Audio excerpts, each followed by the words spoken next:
Most people want a representation of how the individual looks to the world.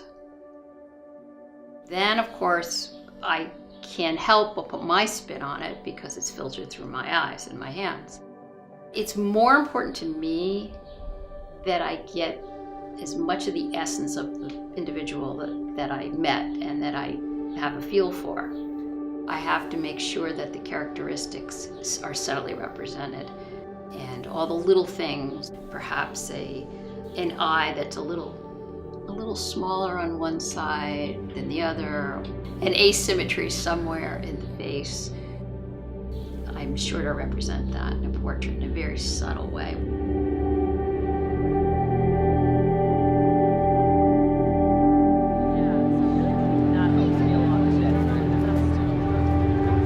I initially came to this idea because we had to think of something for the senior quest, something all AP Lit students have to do as seniors, where the point is to pursue something you've never had the chance to, but you'd like to get into.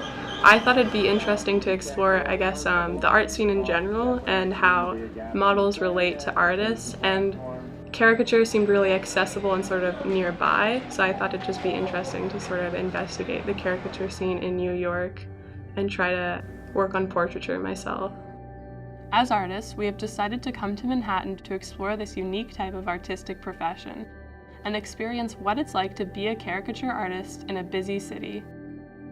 We will begin by going to New York City and having my portrait done by a few caricature artists.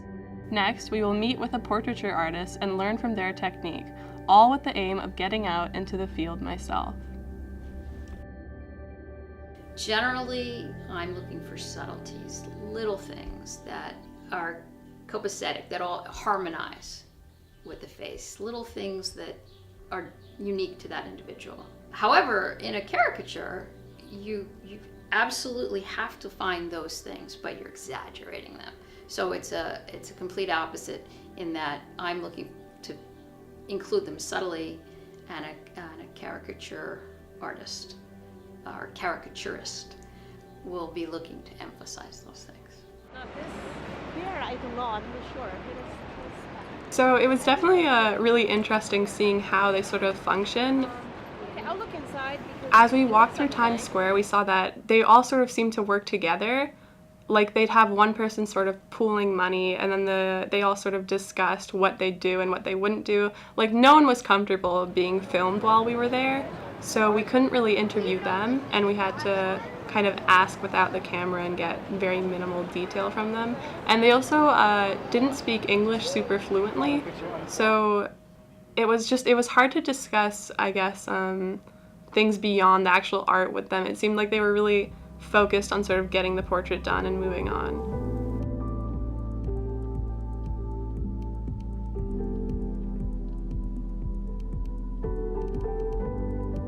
This past Saturday, we went to Bryant Park, and it actually happened to be the day they were doing this thing called the Scooper Bowl, which meant that there was a lot of ice cream being sold, and generally there was a lot of people there, which sort of worked out because that meant there were more people we could approach. And the way we sort of did it was we had to actually kind of circulate and ask people if they were interested in like a fast, non-intrusive portrait of them and whoever they were with. And all the people we asked said yes. So then what would happen is we would sit, or I would sit at a chair nearby their table and draw them while they continued talking.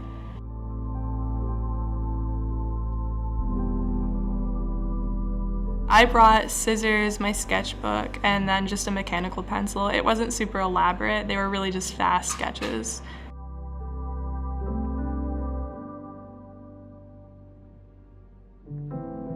So after doing about 4 or 5 portraits of these people, I think that while I learned a lot from the experience, it wasn't really fun, and I probably wouldn't do it again unless I was getting paid to do it, because it just felt super taxing to have to try and draw these people that I didn't really know. Overall though, it was okay. I think I'm glad I did it just to I guess put myself out there a little bit. Wouldn't do it again, but it was a good senior quest.